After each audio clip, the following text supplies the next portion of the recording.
This podcast is a member of the Voices of Wrestling Podcasting Network. Visit voicesofwrestling.com to hear the rest of our great podcasts, as well as show reviews, columns, opinions, and updates across the world of wrestling. Hello, everybody, and welcome to another edition of Wrestlenomics Radio. I'm Brandon Thurston, broadcasting on demand from Buffalo, New York, home of the Buffalo Bills, who are going to the AFC Championship game for the first time since 1994. Today is Sunday, January 17th, 2020, and today on the program, there's Wrestlemania news. There will be fans in attendance in Tampa this April 10th and 11th, and just about a year ago, you may remember that former co-presidents George Barrios and Michelle Wilson, they have resurfaced this week, introducing their very own investment firm, still working together. Current WWE CFO Kristina Salen, who essentially took over many of the duties that George Barrios had an interview this week at the virtual portion, at least, of the Consumer Electronics Show. What else? WWE will report fourth quarter earnings on February 4th, Thursday. It's a Thursday. Mark your calendars. That is the quarterly Wrestlenomics holiday. We've got wrestling viewership to talk about. WWE India, the Superstar Spectacular. More on that and viewership. But first,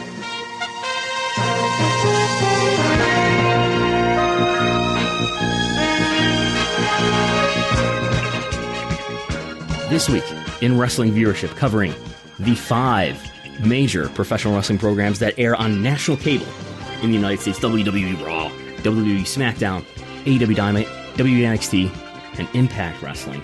This week, starting with Monday, WWE Raw on the USA Network was watched by 1.8 million viewers, about 720,000 of those viewers in the key demo. Raw ranked number 11 on the day on cable. Had a hard second to third hour drop, but WWE Raw is still doing better as of this week than it was before the big Legends Night the prior week. Legends Night did a big rating. This rating is down from that rating, but this rating is up from the episodes that happened before Legends Night. Now, on the other hand, all those episodes that happened before Legends Night were in December, and December was going up against NFL's Monday Night Football.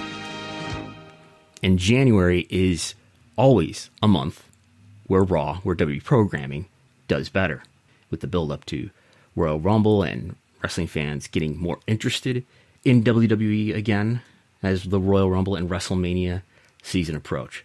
So not a ton to analyze there. There was a hard drop in the third hour for the total audience, and there was a hard drop in the second hour and the third hour for the key demo. AEW and NXT on Wednesday went up against another tough night of cable news coverage for CNN, especially CNN, sweeping the top 12. But CNN, Fox News not up there as much, but MSNBC up there as well on a night where the president was impeached for the second time. But AEW and NXT maybe taking a hit because of that. But anyway, AEW doing a 762,000 viewer audience with about 390,000 of those in the key demo. So that's about half in the key demo. Ranked only 31st on the night against, again, a lot of other highly viewed cable news programming. NXT off the top 50, down at number 70, 551,000 viewers. That is, I believe, let's check the spreadsheet. I think that is their lowest rating since March 18th. Their lowest total audience since March 18th, 2020. Key demo, though, was not that far out of the norm. A 0.14 rating in the demo, which is equivalent to about 180,000 viewers. That is in the neighborhood of what they'd been doing earlier in the month and in December. So, is AEW getting a big jump from the numerous episodes, 3 episodes actually, that they had more than 900,000 viewers for? Not yet. Again, this week against a lot of news viewership. Last week against a lot of news viewership, which was the day that the Capitol building was attacked. And then next week will be the day of the presidential inauguration. So maybe, now the inauguration is during the day, but maybe another highly viewed, probably more highly viewed than it would be otherwise, night of cable viewership, where we evermore live in this world where what dominates cable especially, but perhaps broadcast as well, are sports, but also, and again, this is where more so I mean cable, news dominates the cable viewership landscape. Impact Wrestling on Tuesday, I skipped right over Impact Wrestling on Tuesday, on Access, was watched by 161,000 viewers. Tough to say how many of those were in the key demo. A 0.05, somewhere maybe around 60,000 viewers in the key demo. So less than a majority, less than half. What's 60,000 divided by 160,000? Math right here on the air at Wrestlenomics Radio. 60 divided by 161 is 37%. And you compare that to, let's say what NXT did, 180 divided by 551. So 32%. So actually, again, I shouldn't really take that number too seriously for Impact, just because it's such a small number. So the sample representing it is very low, for one thing. And for another thing, when we're looking at a demo and trying to convert that into viewers, the margin of error, I think, is pretty wide. But anyway, 161,000 viewers for Impact. That's up from the previous week. It's their highest viewership since the week after Kenny Omega made his first appearance.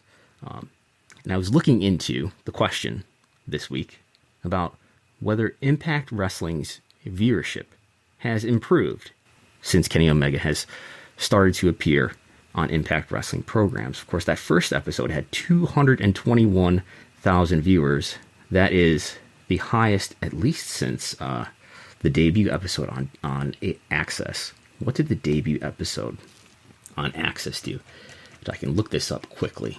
Let's see. The debut episode on Access. Oh, I actually don't have it in this sheet, so I have to go all the way to the real raw data. By the way, what I'm referencing here is the Wrestling Viewership Spreadsheet 2.0, which all patrons at patreon.com/Wrestlenomics have access to. You can view the big spreadsheet right alongside me. Let's see. Impact Wrestling on December 31st, 2019 was viewed by 207 viewers.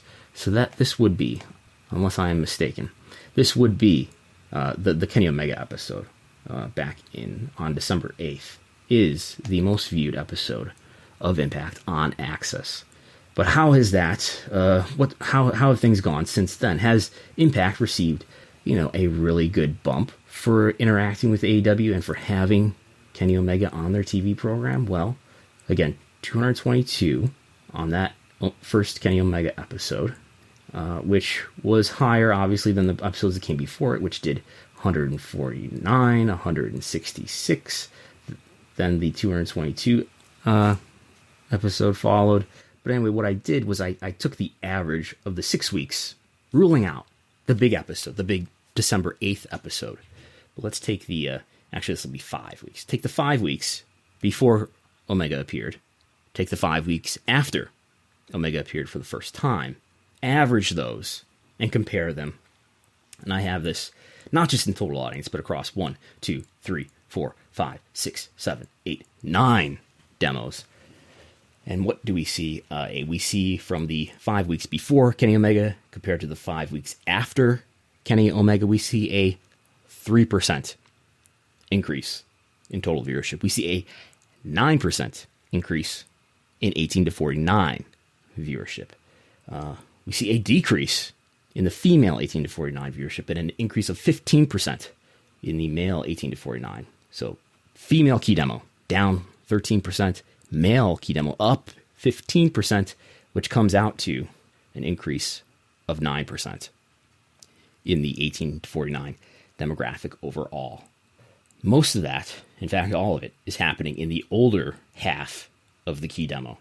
So where we have in the P35 to 49, again, the older half of the key demo, up 17% compared to the lower half, younger half of that key demo, 18 to 34, down 10%. But it's not as if competition, so that doesn't look good for an argument that Kenny Omega and AEW have really helped Impact.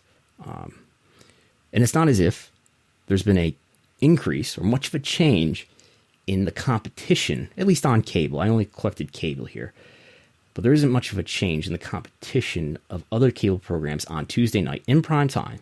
In other words, facing Access, facing Impact. If anything, in the key demo, the competition has been lighter in the last 5 weeks, in the 5 weeks after Kenny Omega versus the 5 weeks before Kenny Omega. And total audience is, in terms of the competition, the Impact is facing, down 5%. So down 13% in the key demo, the competition, down 5% overall is the competition. So it's not as if there's been unusually hard competition that Impact has been facing, which may be offsetting any real increases. But there is some increase here. This doesn't look like a huge success for Kenny Omega. I originally looked at this, including the December 8th episode, and that December 8th episode is counts for something. That was a big episode, the most viewed episode that Impact has ever had on the network that they're currently on. But as far as any lasting impact, if you will, 3%. That's not much. That's I don't know if that's meaningful. But 9% in the key demo, that's a little bit of a bump, but that's not impressive. In other news, WWE just last night, just Saturday night, while I was picking up food to watch the Bills defeat the Baltimore Ravens, WWE put out this press release from Stamford, Connecticut.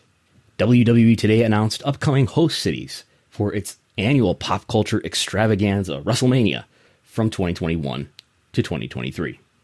Tampa Bay will host Wrestlemania 37, presented by Snickers, of the Snickers Doctrine fame. Presented by Snickers, who is usually, by the way, the official sponsor of WrestleMania, has been for a number of years. That will be Saturday, April 10th, and Sunday, April 11th. Another 2-day WrestleMania, because you can't get enough, at Raymond James Stadium. More on that in a moment. Then, next year, WrestleMania in 2022 will take place on Sunday, April 3rd, 2022, in Arlington, Texas, at AT&T Stadium. Then, the following year, in 2023, WrestleMania will happen in Inglewood, near Los Angeles, on Sunday, April 2nd, 2023, at SoFi Stadium and Hollywood Park. I don't know what the distinction is there between SoFi Stadium and Hollywood Park, but we have quotes here from various politicians, including our old friend, Florida Governor Ron DeSantis, who said, quote, "Florida is excited to welcome back WrestleMania to Tampa in April at Raymond James Stadium." This is not a very Ron DeSantis-like voice. It's got to be a little bit more whiny and nasally, maybe closer to my own voice. Anyway, here we go. Florida has continued to work with professional sports and entertainment to safely operate while generating revenue and protecting jobs. WrestleMania will bring tens of millions of dollars to the Tampa area, and we look forward to hosting more sporting and entertainment events in Florida this year. End quote. Then we have a quote from the mayor of Tampa, Mayor Jane Castor. She says, quote, "The opportunity for Tampa Bay to host WrestleMania in April is, in true WWE fashion, the perfect comeback story, and marks a clear indication that our beautiful city is poised to bounce back stronger than ever. We can't wait to once again showcase all that Team Tampa has to offer." In true WWE fashion. I seem to remember in the records, maybe that David Bixenspan found, public records, of course, there was some sort of communication between WWE Media Relations and one of the cities where I think WWE Media Relations was essentially preparing the quote for the member of the government, and there was some disagreement about the terminology that was to be used. But anyway, I think there's some WWE terminology. But there's more. Arlington, Texas Mayor Jeff Williams says, "We are elated for WrestleMania's return to Arlington's AT&T Stadium, and look forward to building upon the success from 2016, when more than 101,000 fans were in attendance for WrestleMania 32, said Arlington Mayor Jeff Williams. So even according to Vince, so let's get this out of the way. So WWE announced 101,763,000 fans in 2016 in attendance at WrestleMania 32 in AT&T Stadium. WWE's own key performance indicators indicate that the paid attendance was somewhat lower. We know within a range what it was. And I emailed the Arlington Police Department, who told me that the number of people through the turnstile, so I would read that as the total attendance, the total number of attendees in attendance, both paid and comped, was 80,709. Vince himself said on a later conference call that the 100,000 number included ushers and ticket takers and things of that nature. I have played the clip in the past.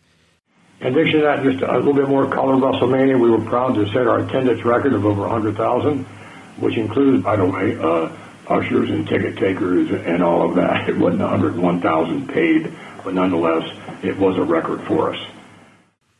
And the mayor of Inglewood, James T. Butts Jr., is quoted about the WrestleMania in, 2023 that will be happening in Inglewood. The city of Inglewood looks forward to the opportunity to host WrestleMania in 2023 and celebrates the deferral of this year's event to Tampa Bay so that they can have their rightful WrestleMania moment.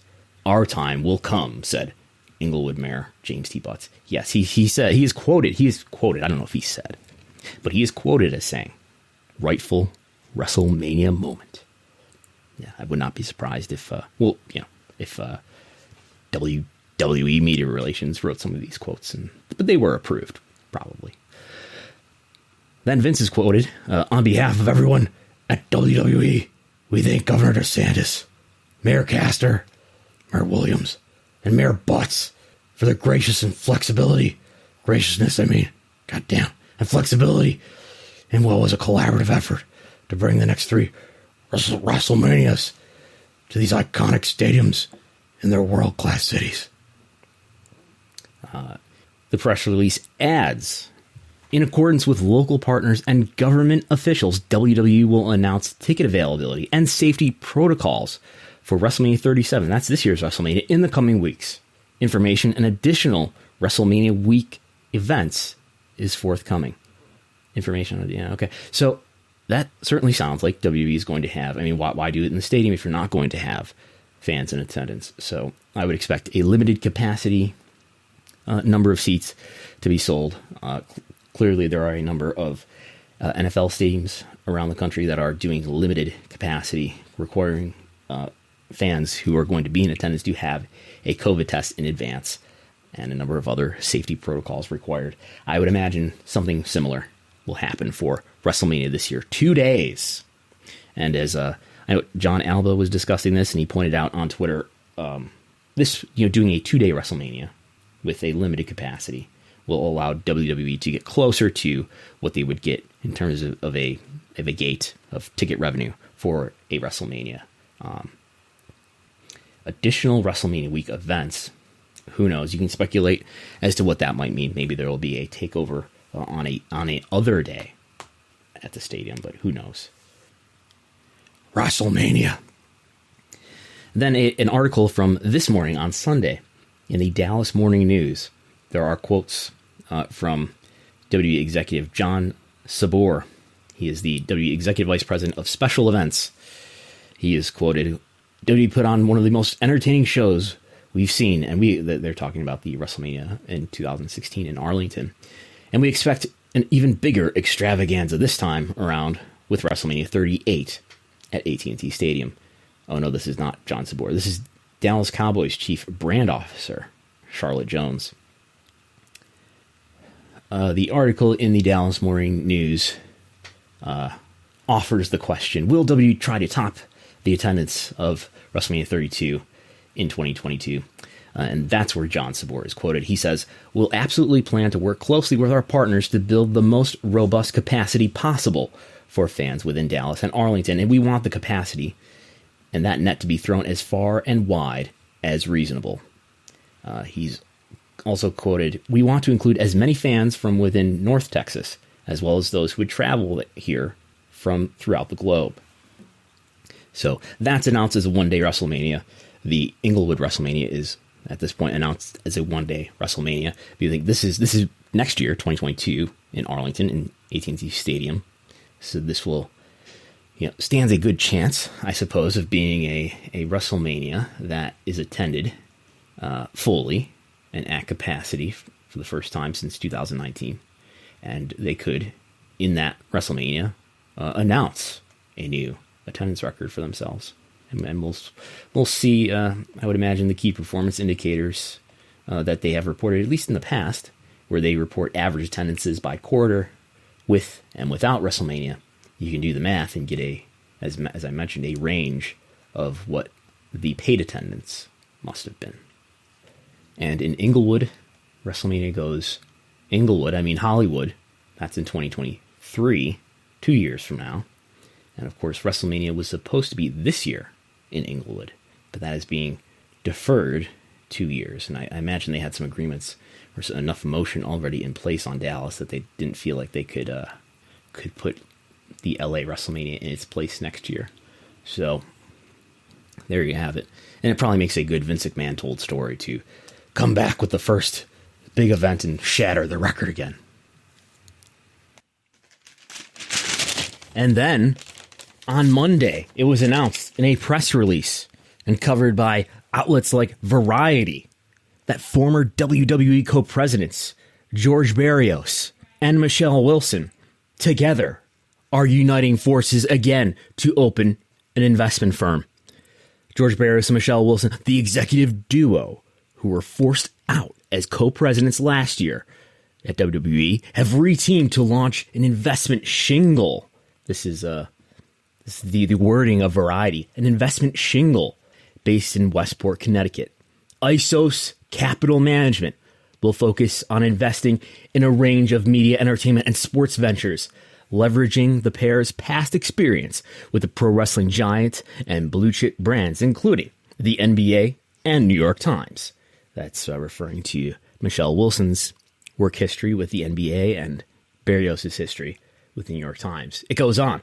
The pair, who are founders and co-CEOs, worked together for 11 years at WWE. Barrios is quoted saying, quote, "Global connectivity has unleashed unprecedented disruption in content creation, distribution, and consumption." It's like a poem. Anyway, the COVID-19 pandemic has only accelerated these changes and requires a new strategic framework for success. He goes on, "Against this backdrop, Michelle and I see unique opportunities for growth and value creation across the media, entertainment, and sports ecosystem." That's right. The sports ecosystem lives on in the heart of George Barrios. Wilson is quoted saying, "We are a firm built by operators for operators, and we bring proven strategies and innovative thinking to help media, entertainment, and sports companies win in the long term.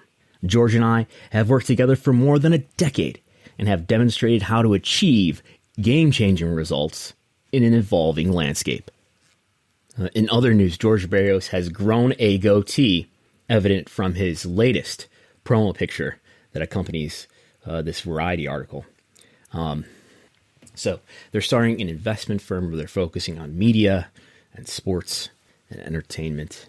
It's probably a venture that they are best suited for. Is this a product that they are better suited for than WWE? I think their weakness in strategy that they put on WWE is that I think they tried to understand WWE in terms of a general media, sports, entertainment property without fully accounting for the ways in which pro wrestling is a really peculiar medium. I think George and Michelle, they did a lot to up the professional perception of WWE. They allowed the investment community to see these people who weren't members of the McMahon family, and they were actually driving fundamental change, and they were strategizing the WWE network, and they were using all of the buzzwords like ecosystem, which all of those investors understood, and that's sort of the in language, the neologisms for them. And they were talking about big data and streaming services and owning their own IP and guaranteed media rights. It helped bring WWE into being the, don't say wrestling media company that Vince, I'm sure, has always wanted it to be, or has always wanted to be something that's other than wrestling. But I think George Barrios, he thought WWE could get a lot of value from selling its data to third parties.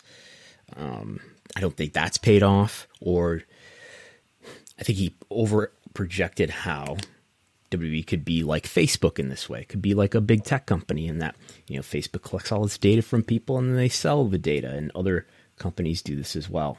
I think they over projected the ways in which maybe they thought WWE could be like Netflix, and they could sell a monthly subscription fee and get multiple millions of subscribers, not fully accounting for the ways in which pay-per-view events, which is the core product of the WWE Network, not understanding the ways in which pay-per-view events are price inelastic and are a hardcore product.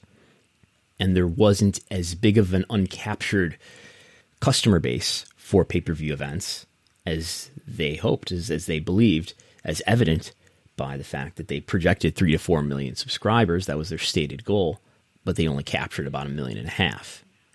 So opening an investment firm that's focused on investment opportunities, maybe doing venture capital with new companies, that seems to be more in line with the ways that their strategy brains were working when they were working for WWE. Speaking of which, a new interview with WWE CFO, Chief Financial Officer, Kristina Salen. So she's taking over the role that George Barrios used to have. Of course, George Barrios was co-president in addition to his role doing the CFO job. So Barrios originally was just the CFO, and Michelle Wilson was just the Chief Revenue Officer, Chief Marketing and Revenue Officer, I think was her title. So essentially, Nick Khan has taken the President and Chief Revenue Officer role, so basically taking the role that Michelle Wilson had, but also taking the President role. And Kristina Salen has taken the Barrios CFO role, but does not have the President title. So we have our first long interview with CFO Kristina Salen. And I have no idea, if there wasn't a pandemic, would this be something that would have appeared on the W corporate website, and this might have been something that happened in person. As longtime listeners of Wrestlenomics will remember, every now and then George Barrios would show up at one of these conferences, one of these tech and media conferences, and he would have this sit down with an analyst who's usually an analyst who covers the WWE stock, and they would have this discussion. Usually it would be a sort of PowerPoint presentation, not that we got video of it, but he would go through a presentation basically making the pitch on the company and on the stock, and then there would be some discussion and Q&A with the analyst. So that's not what this was. This was just an interview with a Shelley Zalis, I hope I'm saying that right, who is the CEO of the Female Quotient. The Female Quotient. And I have Googled it, and I'm still not quite sure what it is. The Female Quotient describes itself as a female-owned business advancing equality in the workplace through the power of collaboration. We bring visibility to women, activate solutions for change, and create metrics for accountability. Anyway, Stephanie McMahon has been appearing, and other WWE employees have been appearing on these video Zoom interviews and Zoom conferences that are out there publicly. And anyway, there's one here with Kristina Salen. This is on YouTube. The audio is in the Wrestlenomics Patreon feed. And it's the most detailed look we've got yet to get to know Kristina Salen, the former Etsy CFO and a former analyst at Fidelity Investments. And major takeaways I got from this is, though she does on her LinkedIn, she has an MBA in finance from the Columbia Business School. She is not a certified accountant. And there's a lot of discussion in this interview about, I guess what it's like to be a woman coming up into the, higher ranks of corporate life, and how difficult that can be. She also talks about how she was sold on accepting the job after talking to Stephanie McMahon, who's the second person, the first executive in WWE, who she talked to. And Stephanie really sold her on the job, on working with WWE, when she laid out the vision of WWE and how the brand has evolved over time. And that is interesting. I will only say that I have heard Stephanie give a public version of what it sounds like Salen is talking about, and I was not sold on Stephanie McMahon's version of how WWE has evolved over time. There's a lot of emphasis by Salen on her work with Fidelity. I think just when we were talking a moment ago about how Barrios and Wilson overemphasized, overprojected a big tech vision template onto WWE. Sometimes I think a lot of these high-level corporate executives come into WWE and try to understand WWE in terms of what their experience is or what their most recent job was. So, related to that, there's a lot of talk in here about her work as an investment analyst and all of the really successful tech entrepreneurs who she's worked with and learned from. And she explains how she chose to go with WWE, to accept the job and become the CFO of WWE, just the way that she would think of how, whether or not she was going to invest in a stock. So it suggests, as one would hope, I suppose, some optimism about what WWE can become in terms of gathering more shareholder value. Let's see.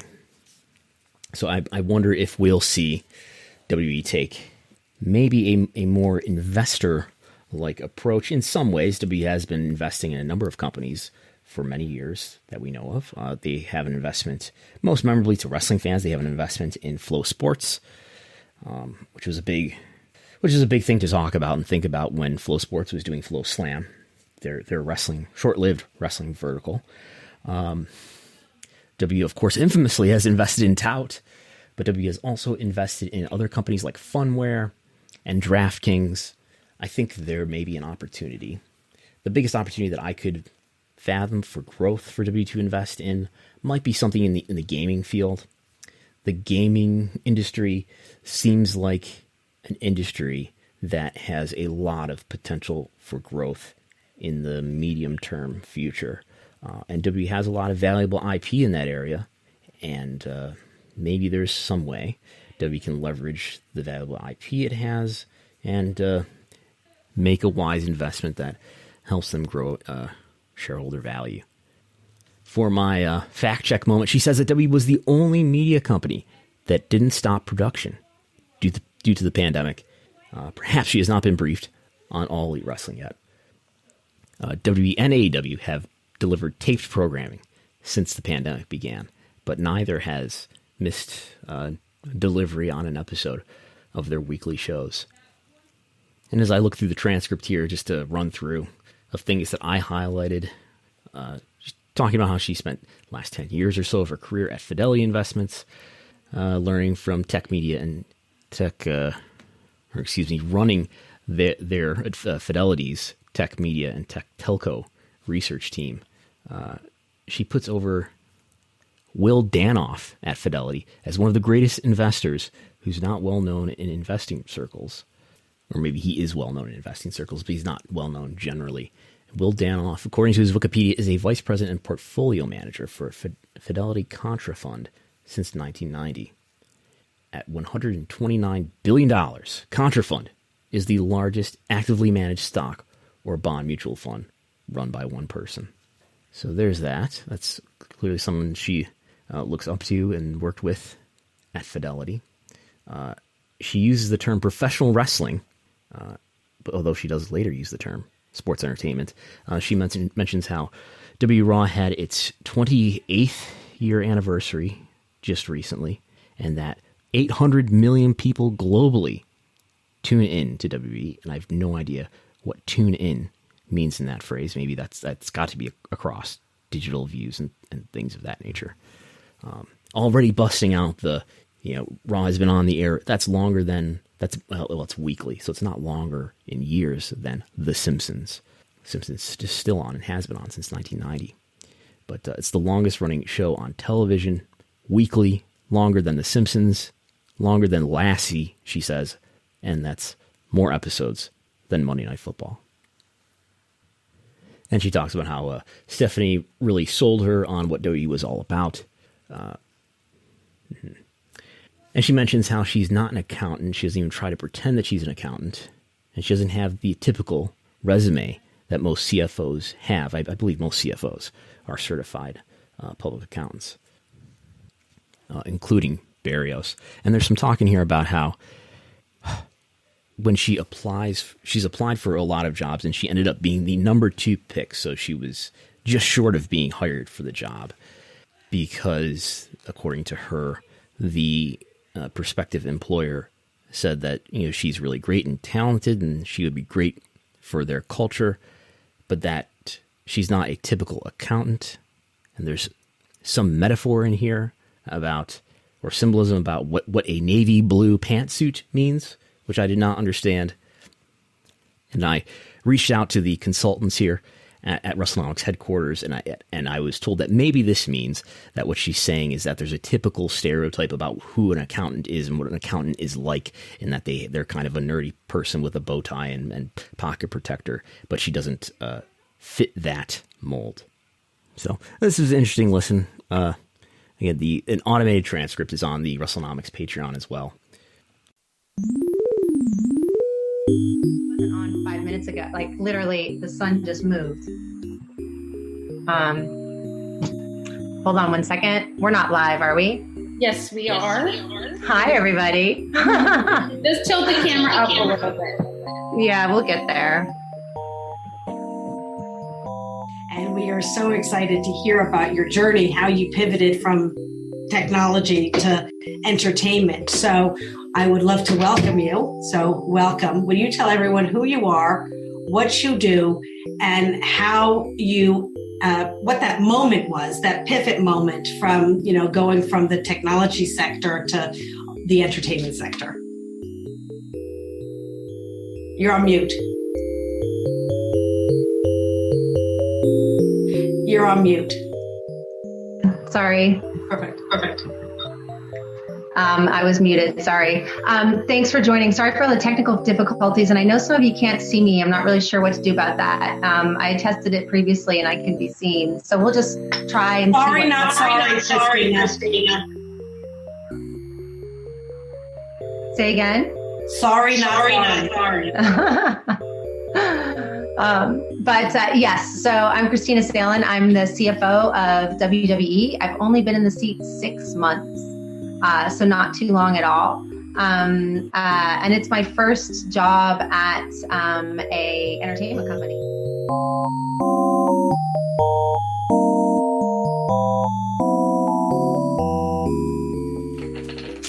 And then from there, on Wednesday, WWE put out a press release. Dateline, Mumbai, India, and Stamford, Connecticut. The WWE Superstar Spectacular Spectacle. It's not this. I've been saying the Superstar Spectacular all this time. It's the Superstar Spectacle, an unprecedented 2-hour television special event for India, featuring WWE's India performers alongside superstars from SmackDown, Raw, NXT. It will premiere exclusively, so maybe not on the W Network, exclusively on Sony 10-1, Sony 10-3, and Sony Max on India's Republic Day, Tuesday, January 26th at 8 p.m. India time. If by chance is available live anywhere else, that would be at 9:30 a.m. Eastern U.S. time, with commentary available in both English and Hindi, which I think is normal for India broadcasts. For WWE, they are on one of the Sony 10 channels in English and one of the Sony 10 channels in Hindi. The unique showcase of Indian-inspired action will emanate from the state-of-the-art WWE Thunderdome and incorporate stunning elements of traditional and contemporary Indian culture among epic matches, featuring WWE Champion Drew McIntyre, and WWE superstars, including Rey Mysterio, Charlotte Flair's all rights reserved symbols next to all these names, AJ Styles, Bayley, The New Day, Shinsuke Nakamura, with a all rights reserved symbol beside his name, Cesaro, Dolph Ziggler, Robert Roode, Natalya, Ricochet, and many more, plus an appearance of WWE Hall of Famer Ric Flair. And there's a quote from Triple H and from Rajesh Kool, who is the Chief Revenue Officer of Distribution and head of the sports business Sony Pictures Networks India. We're excited about presenting WWE Superstar Spectacle to WWE fans and viewers in India on Republic Day, which will showcase, it's kind of just a reiteration of what the press release had already said. But also Indian talent, or talent of Indian descent, advertised to be on the show, include Jinder Mahal, the Bollywood Boys, Samir and Sunil, the first all-Indian tag team in WWE, Indus Sher, and featuring Rinku and Saurav, and NXT superstar Jeet Rama, Kavita Devi, the first Indian woman to sign a WWE contract, and the Great Khali's trainees, Giant Zanjeer, who's 7'2", 340 pounds, and Dilsher Shanky, 7 feet, 310 pounds. Guru Raj, the first Indian-born high flyer in WWE. The first Indian-born high flyer. Okay. The arrival of WWE Superstar Spectacle comes at a time when WWE's popularity in India continues to increase. WWE is one of the most watched properties in India, and India ranks number 1 for WWE's YouTube consumption and number 1 in WWE Facebook followers. In addition, and then those statements align, the YouTube and Facebook statements align with things we've heard in the past from George Barrios and perhaps in earnings calls about how India is their biggest contributor to their digital activity. Whether or not WWE's popularity in India is on the increase, we'll investigate in a moment. In addition, WWE has been actively recruiting elite athletes and performers from the country. In 2019, WWE hosted its largest trial in history, where more than 70 top athletes from India showcased their abilities in Mumbai, and 4 Indian recruits were selected to train at the WWE Performance Center in Orlando, Florida. So, is WWE's popularity in India on the rise, as the press release says?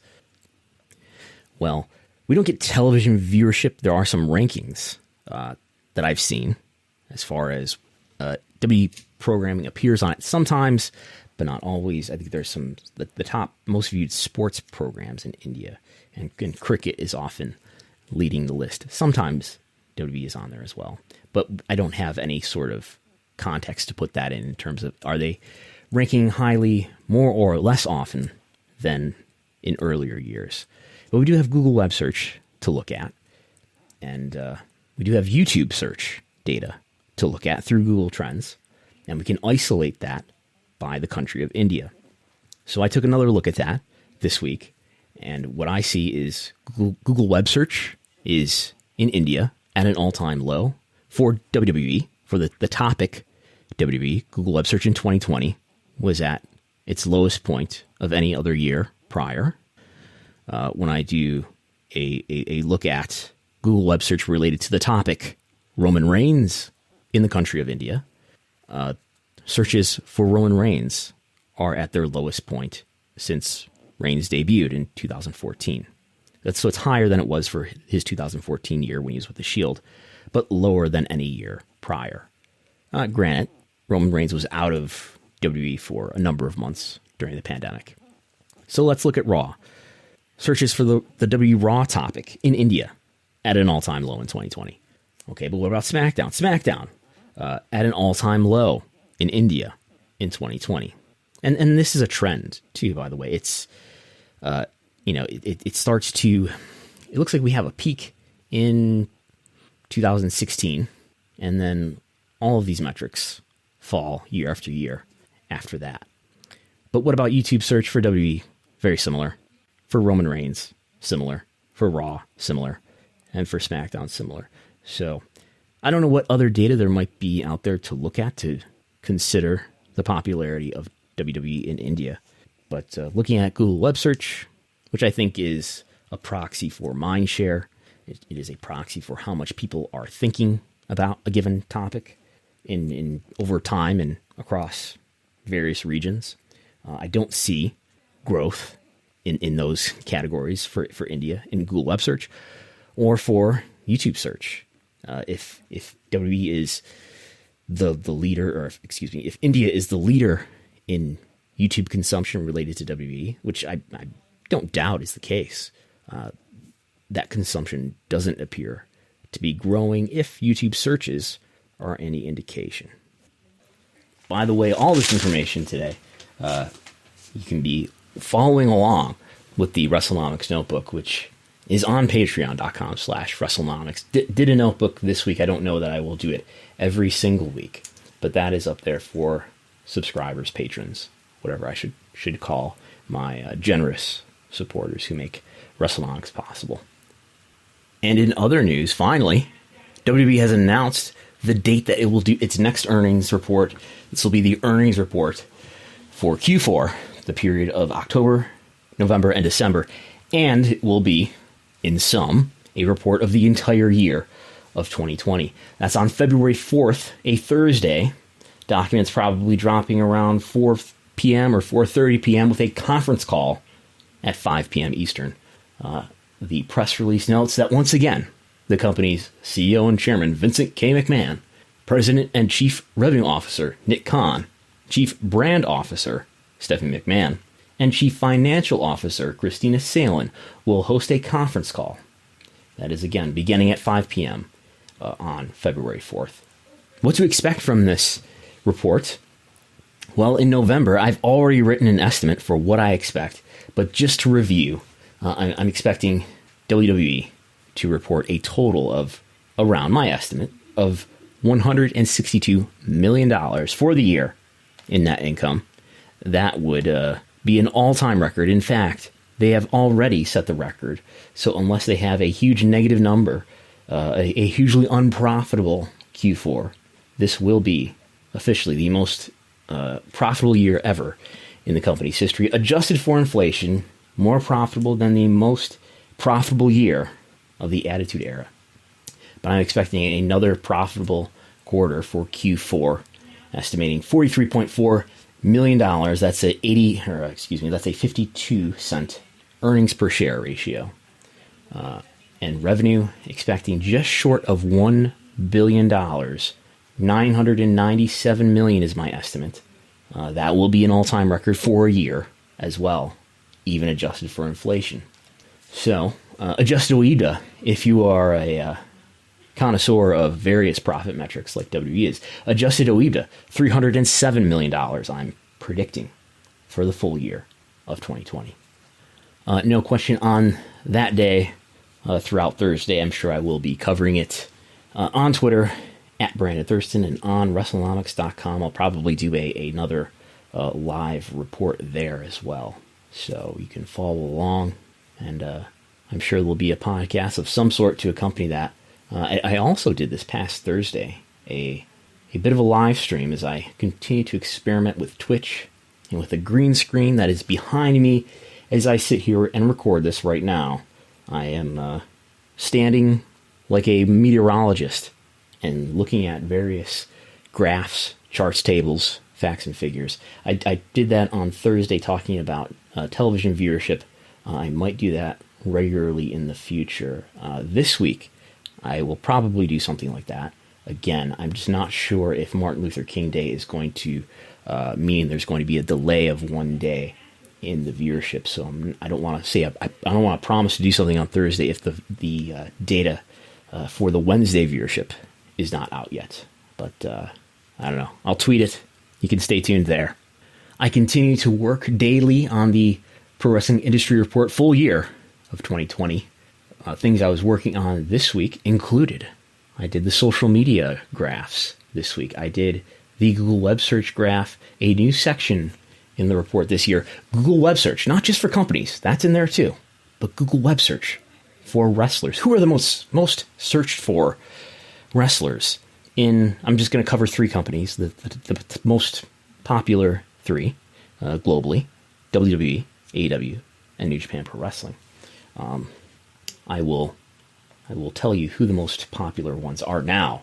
So aggregators, keep your ears tuned. WWE, on average, who had the most searches throughout the year. This is a monthly average for the entire year of 2020. For everybody in WWE, basically, not everybody, but the top people in WWE blow away the top people in any of the other companies, right? So anyway, number 1, John Cena. Number 2, should I be doing this in reverse order? Let's do the top 5, okay? Number 5, Brock Lesnar. Number 4, Ronda Rousey. Number 3, Roman Reigns. Number 2, The Undertaker. And number 1, John Cena. So out of that top 5, only one of those is a full-time wrestler, and not even he wrestled in the entire year of 2020. He had a long inactive period. As for AEW, the top 5 most searched for wrestlers who wrestle for AEW. Number 5, Cody Rhodes. Number 4, Matt Hardy. Number 3, Miro. Number 2, Chris Jericho. And number 1, Jon Moxley. So you can see how it's dominated. The top 5, in fact, are dominated by people who have been in WWE for a number of years. So New Japan Pro Wrestling.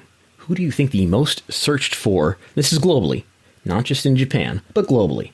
I haven't looked, but I expect there's a high correlation between who's leading globally and who's leading domestically in Japan. But so for New Japan, number 5, the 5th most searched for wrestler in New Japan is Kenta, another former WWE person. Number 4, Jushin Thunder Liger, of course, had a big retirement. Huge amount of search activity for him around Wrestle Kingdom, which is when he retired last year. Number 3, Kazuchika Okada. Kazuchika Okada. Number 2, Tetsuya Naito. And number 1, still, Hiroshi Tanahashi. So there's that. I also have been doing a count of wrestlers with more matches than 10, so we get an idea of not necessarily how many wrestlers are signed within each company, but how many wrestlers are being used substantially by each company. All of that detail. Hopefully I'll have that done at the end of the month. Again, all patrons who are supporting at $5 a month will get this PDF, which is currently at over 40 pages. We'll get the PDF, the full year 2020 report on the pro wrestling industry. You will get that PDF as part of your monthly support.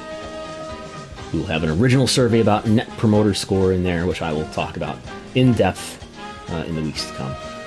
But that's about all I have for this week. I have been using the Wrestlenomics Switch, not only for talking about wrestling business and using visual aids to talk about the wrestling business and the trends of the wrestling business, but I've been using it to play Super Techno Bowl, which I defeated the Browns in advance of the Bills versus Ravens game. I used the Buffalo Bills, including including football superstars like QB Bills, to shut out the Cleveland Browns. This is the 1991 Cleveland Browns. Some years before Art Modell moved them to Baltimore to become the Ravens. So we will see what happens later today. It hasn't happened yet, has it? The Chiefs and Browns are playing in the divisional playoff game today to see who goes on to the AFC. Oh, it's in the third quarter as I record this right now. The Chiefs leading. But we will see who will play the Buffalo Bills next week in the AFC. And then from there, the winner will go on to the pop culture extravaganza in Miami, the Super Bowl. But that's all I have. You can, again, support at patreon.com/Wrestlenomics. You can check out the Twitch account, twitch.tv/Wrestlenomics. You can follow Wrestlenomics on Twitter, at Wrestlenomics. You can follow me on Twitter, at Brandon Thurston. I'm Brandon Thurston, and I will talk to you next time.